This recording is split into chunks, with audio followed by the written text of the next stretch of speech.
Hello everybody, welcome back to आपकी class. आप सभी लोग कैसे हैं? नीचे कमेंट बॉक्स में आप लोग बता सकते हैं। आज हम लोग पढ़ने वाले हैं सेट का अगला पार्ट, जो कि क्लास 11th का अप्लाइड मैथमेटिक्स का चैप्टर है। इसमें कई सारी वीडियोस में बना चुका हूं, यानी कि कई सारे पार्ट इसके पहले से ही बन चुके हैं। उसकी नीचे आपको लिंक मिल जाएगी डिस्क्रिप्शन में, हो सकता है ऊपर कार्ड में भी मिल जाए, पर कार्ड के चक्कर मत पड़ो, नीचे जाओ डिस्क्रिप्शन में, वहां से आपको आराम से सारी वीडियोस की लिंक मिल जाएंगी। 5-6 वीडियोस के पहले इसमें बन चुकी हैं। उसमें मैंने सेट क्या होता है, उसमें जितने भी प्रॉपर्टीज होती हैं बेसिक वाली, वो सारी बता दी थी। आज हम लोग स्टार्ट करने वाले हैं law of algebra of sets. मतलब कि कुछ ऐसे लॉ होते हैं, यानी सिंपली कह दो कुछ ऐसे थ्योरम होती है जिनको हमको समझना बहुत जरूरी है, क्योंकि उससे रिलेटेड डायरेक्ट आते हैं क्वेश्चन, वो चीजें यूज हुआ करती हैं। तो उसके लिए हम लोग क्या करेंगे, पहले थ्योरम समझेंगे, फिर जो जरूरत होगी उस थ्योरम का प्रूफ भी देखेंगे, फिर आते हैं एक्सरसाइज पे, जो इससे रिलेटेड एक्सरसाइज हमारे। ठीक है, सबसे पहले बेसिक चीज ये जो आपको दिख रही है, उसमें आपको दिख रहा है law of algebra of set. तो सबसे पहले लॉ है आपका, बहुत खतरनाक लॉ है, अलग अलग बोलना पड़ेगा, अडेम्पटेंट लॉज। पता नहीं क्या है, टेंट बना के लॉ बनाया क्या है।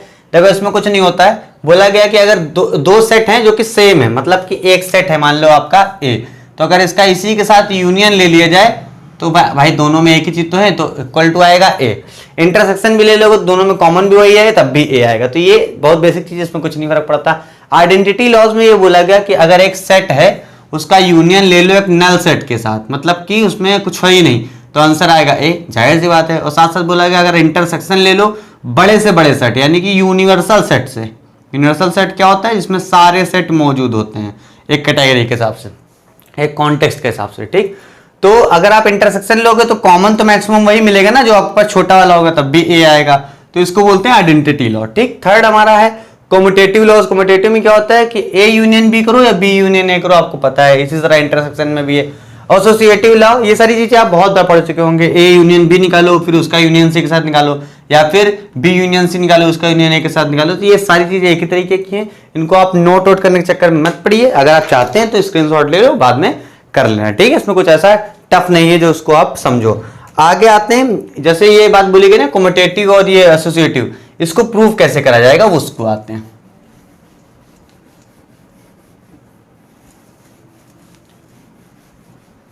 अब इनको मान लो ये 4 थ्योरम थी, तो थ्योरम नंबर 3 को प्रूव करने जा रहे हैं ना। आर डी शर्मा बुक जो है, जो कि जिससे मैं पढ़ा रहा हूं आपको, उसके नीचे डिस्क्रिप्शन में लिंक भी है, आप चाहो तो परचेज भी कर सकते हो। 11th का हो चाहे 12th का हो, सारी लिंक आपको नीचे मिल जाएंगी। ठीक है, तो थ्योरम नंबर 3 हमारी जो है उसका प्रूफ देख लेते हैं, यानी कि कम्यूटेटिव का प्रूफ देख लेते हैं।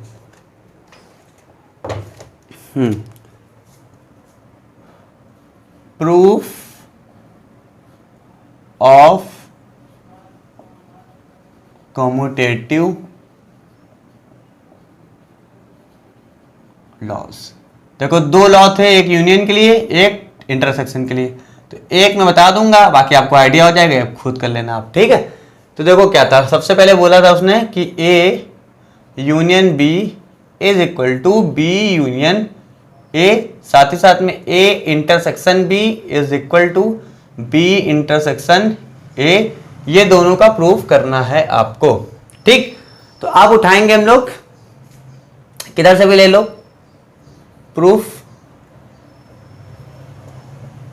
लेट एक एलिमेंट है, कोई भी एलिमेंट को आप अगर मानना चाहते हो तो एक्स मान लो। जनरली एक कोई भी एलिमेंट है एक्स, वो बिलोंग करता है ए यूनियन बी में।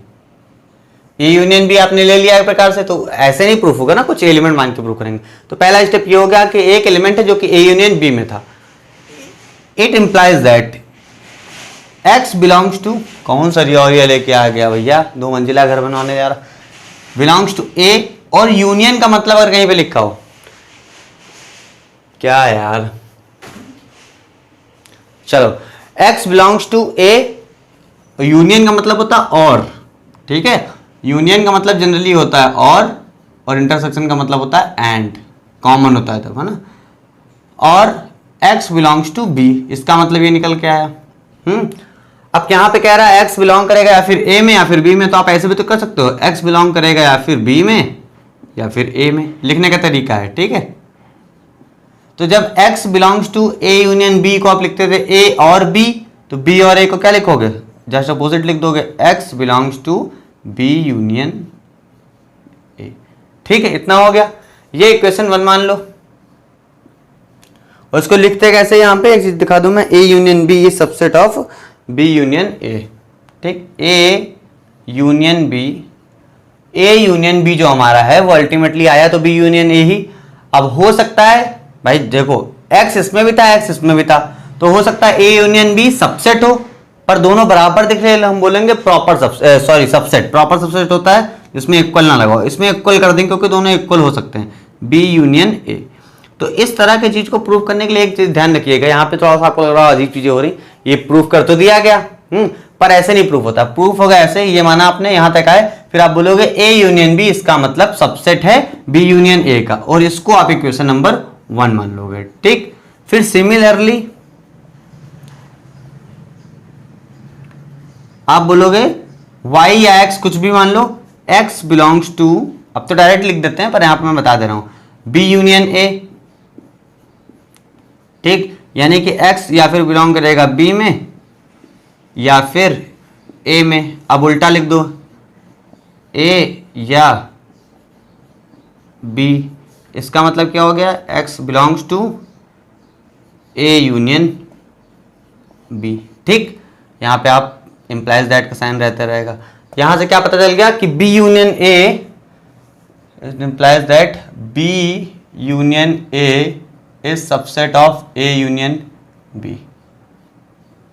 देखो एक तरफ कह रहा है कि a यूनियन b सबसेट है b यूनियन a का, दूसरी तरफ कह रहा है b union a union b का है। तो जब दोनों एक दूसरे के सबसेट हो जाते हैं, और एकदम प्रॉपर सबसेट तो है नहीं यहाँ पे, यानी बराबर हो जाएंगे सिंपली।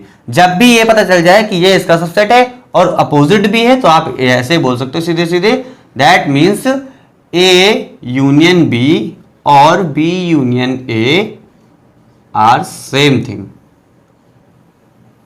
जब दोनों एक दूसरे के सबसेट हो जाए तो डायरेक्टली आप ये लिख सकते हो फ्रॉम इक्वेशन 1 and 2। ठीक है, तो इस तरीके से पहला हमारा प्रूफ हो गया। अब इंटरसेक्शन के लिए आपको खुद करना है। ठीक है, इंटरसेक्शन के लिए आपको खुद करना है, प्रोसेस सारा सेम है, और की जगह पर एंड लगा देना है बस। ठीक है, अभी इंक डाल दूं तो फिर आगे बताता हूं आप लोग को। चलो अब नेक्स्ट प्रूफ करेंगे, प्रूफ ऑफ एसोसिएटिव लॉ। ठीक है,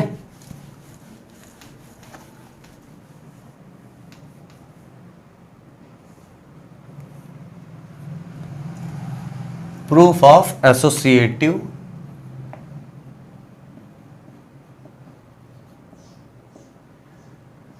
लॉज।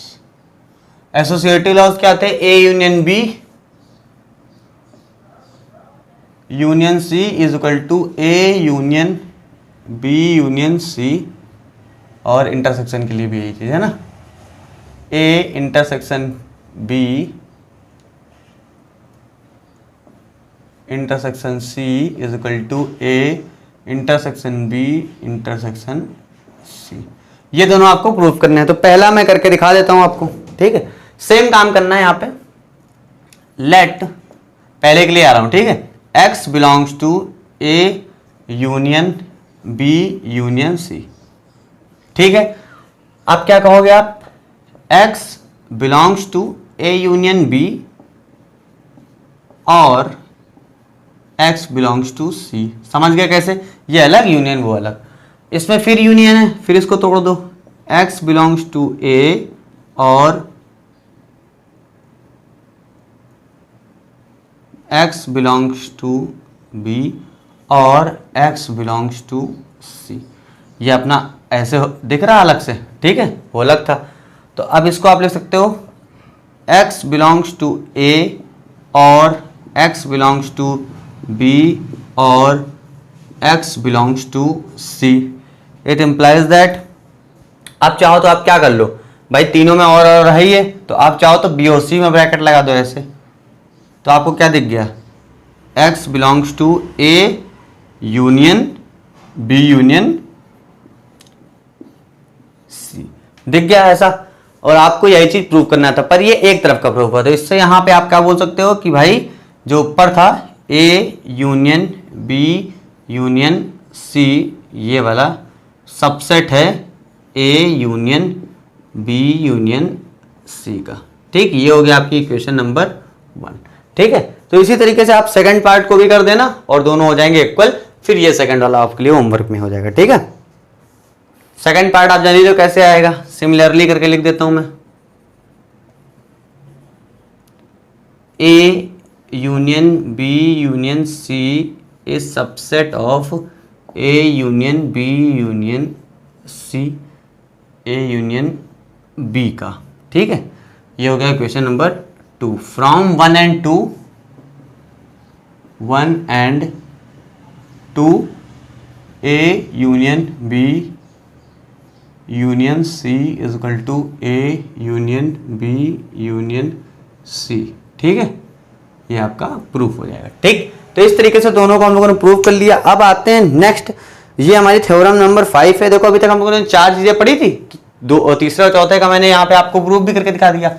अब आगे सिर्फ थ्योरम ऐसी है जिनका प्रूफ करना ही पड़ेगा, इसलिए उनको देखते हैं फटाफट से। थ्योरम नंबर 5, 6, हाँ 2 थ्योरम बाकी हैं। थ्योरम के अंदर भी थ्योरम है ना, कई कई सारे मतलब पार्ट हैं। तो थ्योरम नंबर 5 क्या कह रहा है देख लेते हैं।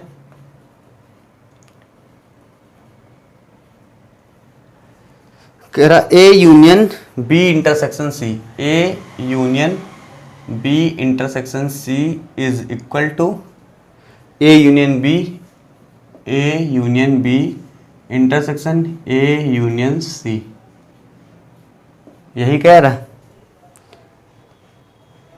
ठीक, ये दूसरा कह रहा है A intersection B union C, A intersection B union C is equal to A intersection B union A intersection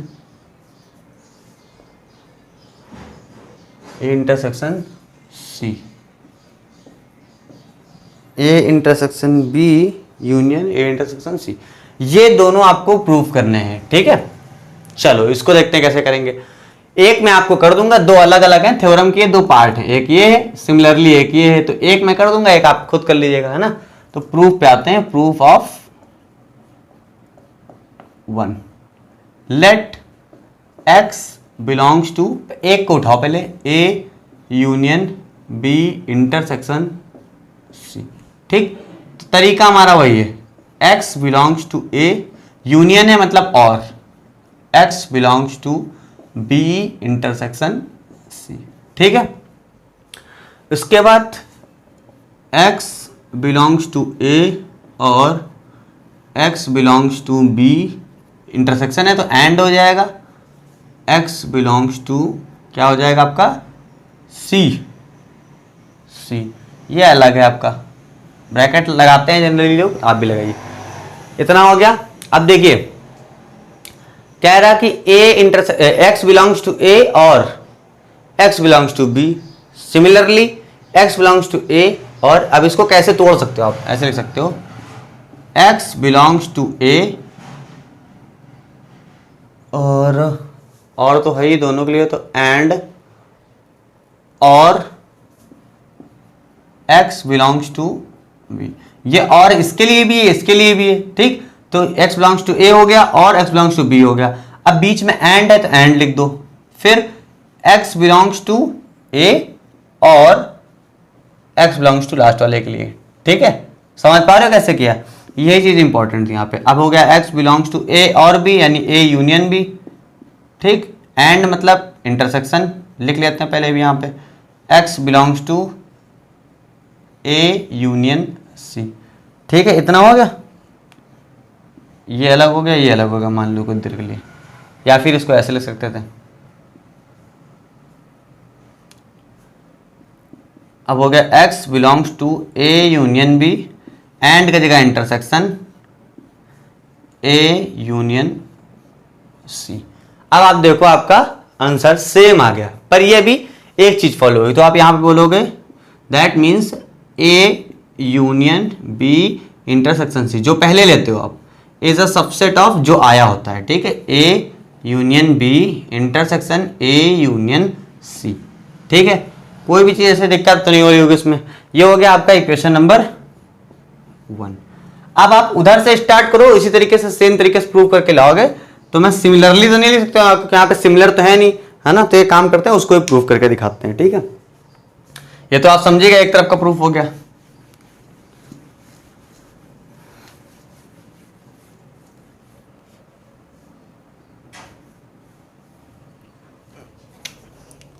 x belongs to A union B intersection A union C.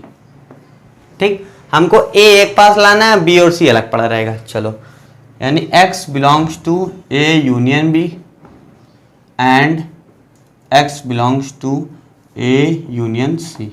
ये अलग, ये अलग। ठीक, आगे आओ, x बिलोंग्स टू ए और x belongs to B. ठीक है, इतना हो गया हमारा। And x belongs to A और x बिलोंग्स टू सी, सारा ब्रैकेट खोल दिया। यहां से आप क्या कह सकते हो, कह सकते हो कि x बिलोंग्स टू ए और b इधर से और c इधर से, तो आप ऐसे बोलोगे और तो रहेगा ही, x belongs to b and x belongs to c। अगर आपको कहीं कंफ्यूजन हो कि कैसे करना है, तो सीधे सीधे आप अपना वो देख लीजिएगा कि ये दूसरा वाला पार्ट आ क्या रहा है, तो उससे आपको बहुत आसानी मिल जाएगी। यानी x बिलोंग्स टू a और x एंड है belongs to b intersection c। It implies that x belongs to a और की जगह यूनियन, इसके जगह पर ध्यान नहीं रहो, यूनियन क्या हो जाएगा, b इंटरसेक्शन c। यही चीज आपको प्रूफ करनी थी। तो ये प्रूफ हो गया, तो आप बोल सकोगे कि भाई a union b, a union c का intersection is subset of a union b intersection c। Equation number 2 from 1 जो पहले आई थी फ्रॉम 2 दोनों इक्वल हो जाएंगे। ठीक है, सेकेंड पार्ट आपका इसका खुद करोगे ताकि आपको प्रैक्टिस भी मिल जाए, क्योंकि देख के करने से आपका खुद का जो भी एबिलिटी होती है एक सवाल को एक बार में करने का, वो खत्म हो जाता है। ठीक है, अब आते हैं थ्योरम नंबर 6 पे, और ये फेमस होते हैं अपने नाम से। इसमें डायरेक्टली बोल दिया जाता है proof of D Morgan's law. तो कभी कभी क्या होगा, आपको सीधे सीधे क्वेश्चन देगा, कभी कभी बोल देगा सिर्फ डी मॉर्गन्स लॉ को प्रूफ करो। तो अब डी मॉर्गन लॉ होता क्या है यही नहीं पता होगा, मतलब उसका स्टेटमेंट ही नहीं पता होगा, तो कैसे करेंगे आप। तो ध्यान रखिएगा, इसका स्टेटमेंट याद रखना पड़ेगा। क्या होता है इसमें, थ्योरम नंबर 6 है आर.डी. शर्मा बुक के हिसाब से, कोई फर्क नहीं पड़ता है नंबर से, और यह है डी मॉर्गन्स लॉ। नाम से याद रखना पड़ेगा, सीधे सीधे यही बोल देता है इतना। ठीक है, अब मान लो ये याद है आपको इतना, पर इसके अंदर स्टेटमेंट क्या था नहीं याद है, तो आप कर नहीं पाओगे। स्टेटमेंट होता है A union B, A union B dash मतलब complement is A complement, union हो तो इंटरसेक्शन कर दो बी कॉम्प्लीमेंट। ठीक, दूसरा होता है A intersection B complement is equal to A complement, union उल्टा कर दो बी कॉम्प्लीमेंट। ठीक है, इस तरीके से दोनों है, आपको दोनों प्रूव करने होते हैं। तो एक मैं कर दूंगा आपको, बाकी दोनों दूसरा वाला आप खुद करोगे। ठीक है, चलो प्रूफ ऑफ वन, ये भी आपको याद रखना पड़ेगा क्योंकि कभी कभी नाम से आ जाता है खाली। Proof of one, let x belongs to A union B के कॉम्प्लीमेंट। अब देखो ध्यान रखो, कॉम्प्लीमेंट का मतलब क्या होता था, जैसे टोटल ये हमारा खेत है या फील्ड है, ठीक, उसको हम लोग बोलते थे यूनिवर्सल सेट, है ना। और ये हमारा होता था यहाँ पर ए, इतना ये ए है, ये मान लो यहाँ पे कुआं है, तो कॉम्प्लीमेंट का मतलब होता था कुएं को छोड़ के बाकी सारा, यानी कि यू में से ये ए है, मान लो इसका नाम, ए घटा दो, यही तो होता था ए डैश, मतलब कि इस जिसकी बात कर रहे हो उसको छोड़ के सारा, इसकी बात कर रहे हो उसको छोड़ के सारा। अब मान लो एक एक्स है जो ए डैश में बिलोंग कर रहा है, यहां बिलोंग कर रहा है, डैश मतलब बाहर का एरिया, उसको छोड़ के, तो क्या वो ए में बिलोंग करेगा, इसमें बिलोंग करेगा, नहीं करेगा। यानी कि ए डैश से ए पे जब आओगे तो आपका not belong to, does not belong to हो जाएगा, यानी कि x does not belongs to A union B. बात समझ में आ गई होगी मेरे हिसाब से। ठीक, इतना हो गया। उल्टा लिखो अब इसको, मतलब खोलो इसको, X does not belong to A और X does not belongs to B. ठीक है, इतना हो गया। अब क्या कर सकते हैं इसको हम लोग, अगर ए में नहीं है तो ए डैश में तो होगा, ए में नहीं है तो ए डैश में होगा, ए डैश में नहीं तो ए में होगा, तो यहाँ क्या है ए है, तो कह दोगे बिलोंग्स टू ए डैश। और x belongs to B dash. अच्छा यहां पे एक चीज हो गई इंपॉर्टेंट यार, गलती हो गई है ना, ध्यान रखो यहां पे क्या गलती हुई। ए यूनियन बी मतलब पूरे में कहीं नहीं बिलोंग कर रहा है, पहले बिलोंग कर रहा था, पर पहले जब इसमें अगर बिलोंग कर रहा था ए यूनियन बी में तो कहीं भी नहीं बिलोंग करेगा। जैसे मान लो एक ये फील्ड है, कोई चीज इसमें बिलोंग कर रही है, ठीक, तो इसके कॉम्प्लीमेंट में तो बिलोंग करेगा ही नहीं, चाहे इंटरसेक्शन हो चाहे यूनियन हो। तो आप यहाँ पे ध्यान रखना एक चीज गलत हो गई है, जब नॉट बिलोंग टू आ जाएंगे आप तो और की जगह एंड हो जाएगा। मतलब क्या निकल रहा, अब इसको थोड़ा लॉजिकल तरीके समझो। यूनियन की जगह और होता है मुझे ही पता है, पर यहाँ पे एंड क्यों लगा, कह रहा था एक्स बिलोंग कर रहा है इसमें, तो एक्स नहीं बिलोंग कर रहा है इसमें, इसका मतलब एक्स ना ए में बिलोंग कर रहा है ना बी में बिलोंग कर रहा है, सीधे सीधे तो एंड लग जाएगा इस वजह से, ठीक। यहां पे भी एंड हो गया आपका B dash, it implies that x belongs to A dash intersection B dash. क्यों, क्योंकि भाई एंड है, ऊपर देखो यही लाना था। तो ये हमारा प्रूफ हो गया कि भाई ए यूनियन बी का dash is subset of A dash intersection B dash. ये हो गया आपकी इक्वेशन नंबर 1, ठीक है। 1 प्रूफ हो गया, 2 भी कर देता हूं, फिर आप सेकंड वाला खुद करिएगा। जिसको नहीं समझ में आएगा नीचे सारी सोशल मीडिया हैंडल्स वहां से पूछ सकता है, कमेंट बॉक्स में पूछ सकता है। दूसरा आ जाओ, लेट x बिलोंग्स टू, इधर वाले पार्ट देखो, A dash intersection B dash. तो इसका मतलब है x belongs to A dash and x belongs to B dash. इसका सीधे सीधे मतलब हो जाएगा x does not belongs to a and x does not belongs to b। जब डज नॉट की बारी आ जाती है तो आपका वो जो साइन होता है अपोजिट हो जाता है। अपोजिट मतलब जहां और होना चाहिए वहां एंड हो जाता है, या फिर एंड की जगह पर इंटरसेक्शन ना होके यूनियन हो जाता है। तो हो जाएगा आपका x does not belongs to a union b। And का यूनियन कब होगा, जब डज नॉट बिलोंग की बात होगी। ये हो गया आपका, यहां पे क्या था, डैश थे, तो हम ऐसे बोल देंगे x belongs to a union b के डैश। डैश में तो बिलोंग कर सकता है, तो यहां से हमको वो मिल गया। तो आप बोल सकते हो कि भाई a dash intersection b dash is subset of a union b का डैश। ये हो गया equation number 2। From 1 and 2 both are equal. Similarly ये आपके लिए होमवर्क है, इसको आप खुद कर लोगे। इनके को बोलते हैं डी मॉर्गन्स लॉ, और ये पेपर में कई बार आते हैं, कोर मैथमेटिक्स वाले एग्जाम में भी बहुत बार ये आते हैं। डायरेक्टली बोलेगा prove the De Morgan's laws, जरूरी नहीं ये लिख के आए, और हो सकता है ये लिख के आए तो आपके लिए और बेहतर हो जाएगा, ठीक है। तो ये अभी तक जितनी भी थ्योरम थी हमारे यहाँ कंप्लीट हो गई हैं। अब आते हैं आगे, ठीक है। एक्सरसाइज 6.6 4 क्वेश्चन है, उसमें कई पार्ट हैं, मैं आपको थोड़े बता दूंगा 1-2, बाकी आपको स्क्रीनशॉट पे दिख जाएगा। पहला क्वेश्चन कह रहा फाइंड द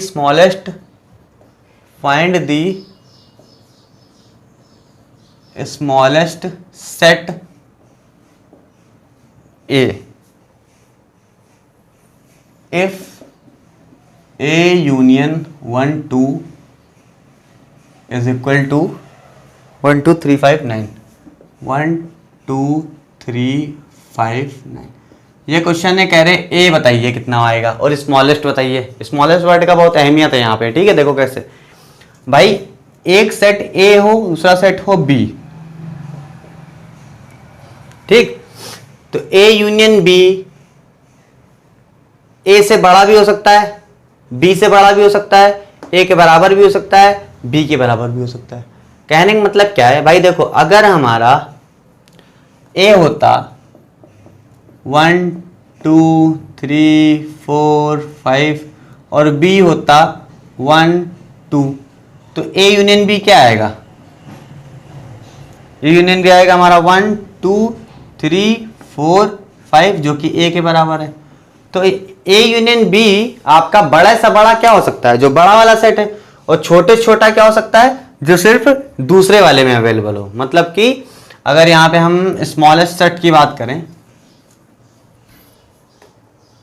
देखो इस क्वेश्चन को करने का सबसे आसान तरीका क्या है भाई, यहां कह रहा है A यूनियन B मान लो इसको, A सेट का नहीं पता हमको, B है हमारा 1 and 2, इसके बराबर में सामने वाला है।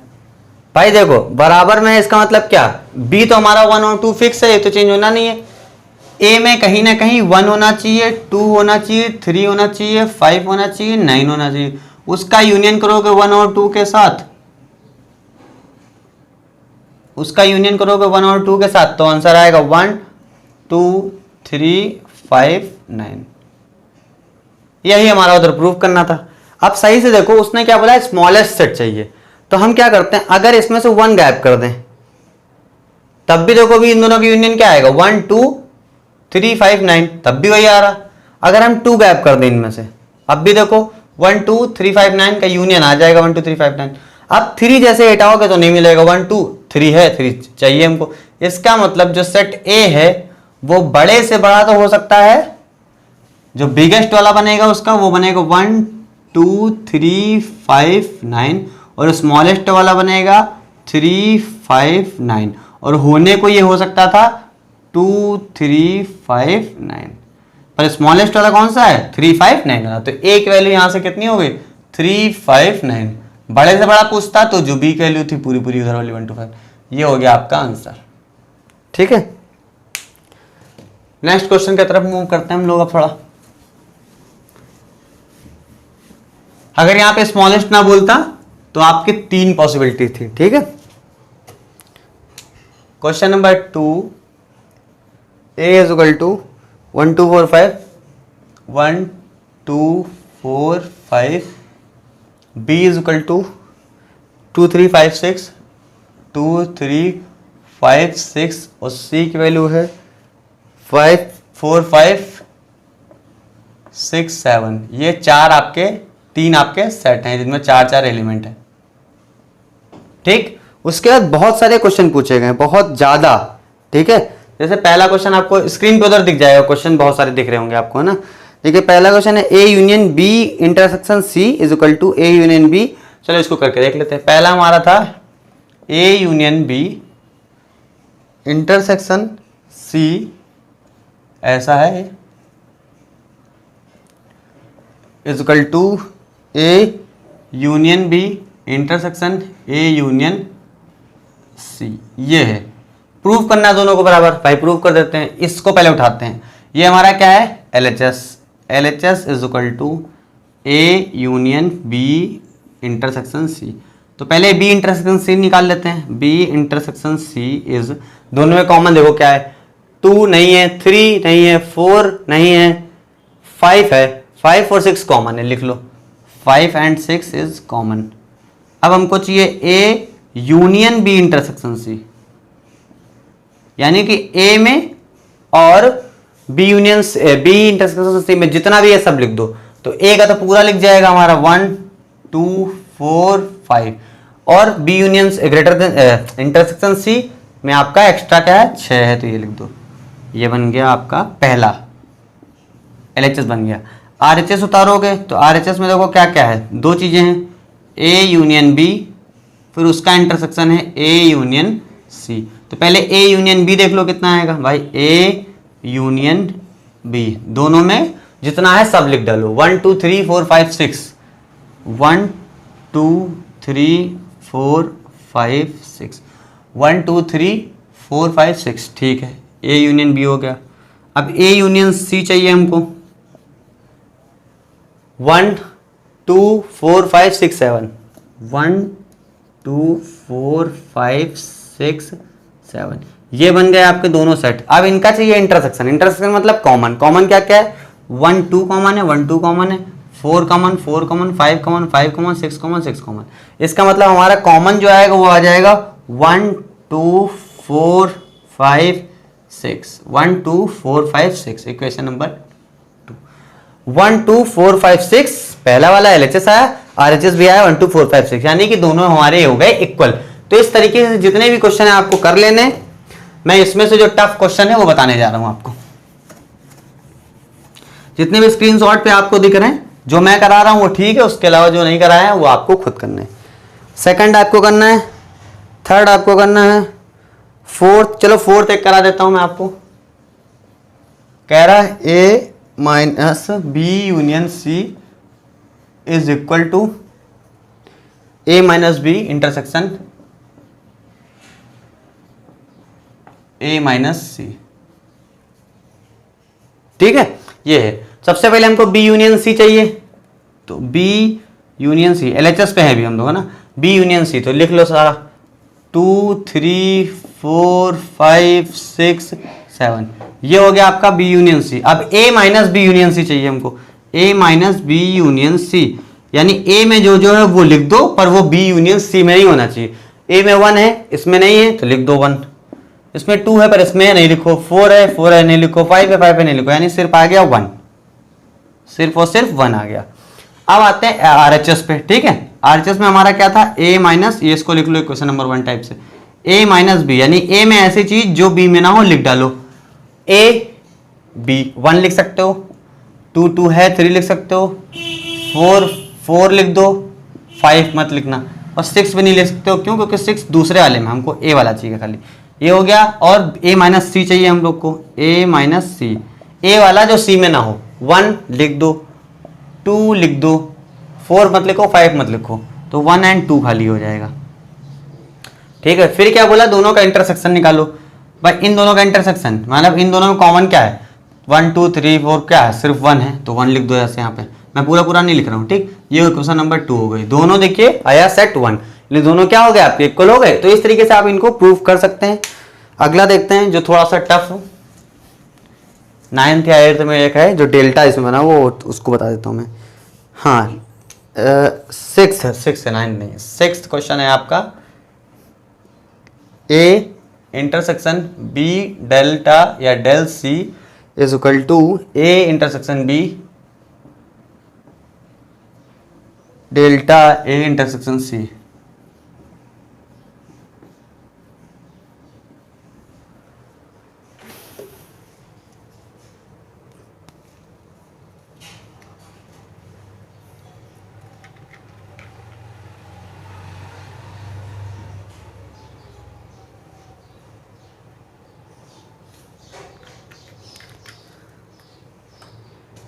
ठीक है, अब देखो इसको हम लोग प्रूव करना है। डेल्टा का मतलब क्या होता था, याद करो, इंटरसेक्शन होता था कि यूनियन होता था?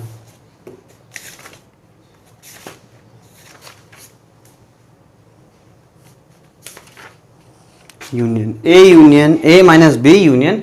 अब देखो ए डेल्टा बी का मतलब पहले पता होना चाहिए। A delta B means A minus B and B minus A का यूनियन। ठीक है, वही चीज ध्यान रखो, A intersection B delta C. तो पहले बी डेल्टा सी को निकाल लो, B delta C is A minus B minus C union C minus B. ठीक है, हमको चाहिए बी माइनस सी और C minus B. B minus C देख लो, 2 हो जाएगा, फिर 3 हो जाएगा, 4 5 नहीं हो सकता, तो 2 और 3 हो गया, यूनियन सी माइनस बी। सी से देखो 4 इसमें नहीं है, लिख दो, 5 इसमें है, 6 इसमें है, 7 नहीं है, तो ये दोनों आपके, इन दोनों का यूनियन चाहिए। यूनियन मतलब सारा लिख डालो, 2 3 4 7, ये आपका सिर्फ आया बी डेल सी। अब इसका हमको चाहिए A intersection B delta C, यानी दोनों में कॉमन क्या है, बी ए में और इसमें। ए रहा 1 2 4 5, 1 नहीं है, 2 है, 3 नहीं है, 4 है, ये आपका आ गया LHS पार्ट। ठीक है, आते दूसरे तरफ, पहले यहां पे निकाल लेते हैं ए इंटरसेक्शन बी कितना आएगा, A intersection B A intersection C. A intersection B में देखिए कॉमन क्या क्या है, 2 2 5 5, 2 5, ए और सी में 4 5, 4 एंड 5, दोनों का हमको चाहिए क्या चीज, अच्छा दोनों को सॉल्व बहुत तगड़े तरीके से करना है। चलो ठीक है, देख लो भाई, डेल्टा बोला इसने बोला है कि 2 5 डेल्टा 4 5, ठीक है, 2 5 डेल्टा 2। अब देखो इसमें क्या हम लोगों ने सीखा था कि इसका माइनस इससे, तो 2 इसमें नहीं है, लिख दोगे 2, और इसका 5 है तो नहीं लिखोगे, तो पहले में बचा सिर्फ 2 यूनियन उल्टा 4 लिख दो 4, ठीक, इतना आ गया। तो 2 यूनियन 4 कितना हो गया 2 and 4, ये आपका आ गया। यहां पर भी देखिए 2,4 आया था, आप चाहो तो इसको लिख के कर सकते हो, मैंने तो नंबर डायरेक्टली कर दिए। दोनों देखिए इक्वेशन नंबर 1 and 2 हो गए बराबर, इस तरह से आपका ये हो गया प्रूफ, ठीक है। अब आते हैं क्वेश्चन नंबर 3 and 4 पे, और ये लास्ट होंगे आपके एक्सरसाइज के, इसके बाद आपकी छुट्टी। तो दोस्तों आप आते हैं क्वेश्चन नंबर 4 की तरफ। क्वेश्चन नंबर 4 आपको स्क्रीन पर दिख रहा होगा, इसमें लिखा हुआ है each set x contains 5 element and y contains 2 element. Each मतलब समझते हो आप, पता नहीं कितने सेट है ये नहीं पता, तो एक सेट है x, एक सेट है y, एक नहीं कई कई है, टाइप है ये। x सेट है जो वो 5 एलिमेंट कंटेन कर रहा है, यानी कि मान लो अगर 50 सेट हैं तो 50 गुणे 5 इतने नंबर एलिमेंट हो जाएंगे, ठीक है। दूसरा वाला कह रहा हम 2 एलिमेंट्स को कंटेन करते हैं, ठीक।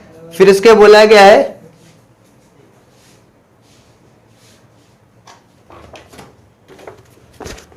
फिर आगे बोला गया है union of X R is equal to 1 to 20 is equal to union of Y R is equal to 1 to n।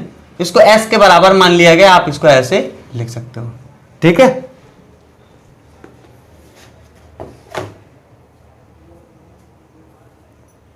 चलो अब बोला क्या गया आगे, each element of s belongs to exactly 10 of the XRS to the exactly 4 of the YRS। मतलब कि x में 10 belong कर रहे हैं s के, तो आप इसको ऐसे लिख दोगे। देखो इन चीजों को उठाओ, तरीका बताता हूं आपको भाई। सबसे पहला काम है XR 0, मतलब टोटल देख लो, XR कितने हैं 20 है। कैसे 20 है, कितने सेट है इसके 20 सेट है। कैसे कह रहा है XR R1 डालोगे तो 1, 2 डालोगे तो 2, तो 20 तक डालोगे तो X 20 हो जाएंगे, यानी कि 20 सेट हैं X के। तो आप यहां बोल सकते हो कि 20 सेट इनटू हर सेट में 5 एलिमेंट, ये हो गया। और हमको बिलोंग करने के लिए बोला गया कि 10 बिलोंग करेंगे इसमें S से, तो 1/10 से इसको डिवाइड कर दो, इज इक्वल टू YR पे आ जाओ। YR के हमारे 1 से n तक n सेट हैं, तो आप बोलोगे n सेट और सब में 2 एलिमेंट निकाली, तो 2 एलिमेंट, और बिलोंग कर रहा है 4, तो 4 से कर दो डिवाइड, ठीक। इतना करना है आपको, ठीक है। अभी इन दोनों को कर दो आप सॉल्व, ये हो जाएगा 10 2 जा, तो ये हो जाएगा 10 आपका, इज इक्वल टू ये भी हो जाएगा आपका n/2। तो अल्टीमेटली n की वैल्यू आपकी आ जाएगी 20। तो और यहाँ पे आपको पता क्या करना था कि y सेट जो हैं वो कितने हैं, तो 20y भी हैं। पहले यहाँ पे कितना दिया था n, तो n की वैल्यू निकाल दी गई, ठीक। तो इस तरह से हमारी ये वीडियो खत्म होती है। अगर आपको वीडियो अच्छी लगी तो दोस्तों के साथ शेयर करिए, हमारे चैनल को सब्सक्राइब करके हमें मोटिवेट करिए। अगर आप मुझे सपोर्ट करना चाहते हैं तो अभी आप इसको स्क्रीन पे जो भी डिटेल्स दिख रही है वहां से आप मुझे सपोर्ट कर सकते हैं। अगर आपको स्क्रीन पे डिटेल्स नहीं दिख रही तो नीचे डिस्क्रिप्शन में भी लिंक पड़ी हुई है वीडियोस की, और सपोर्ट करने के लिए सारी चीज़ें वहाँ पे अवेलेबल हैं। अगर आपको कोई चीज़ पूछना है तो आप नीचे कमेंट बॉक्स में पूछिए, अदरवाइज आपको सोशल मीडिया के जितने भी हैंडल्स हो सकते हैं वो नीचे दे दिए गए हैं, वहाँ पे आप मुझसे बात कर सकते हैं। मिलता हूँ आपसे अगली वीडियो में, तब तक के लिए धन्यवाद, जय हिंद।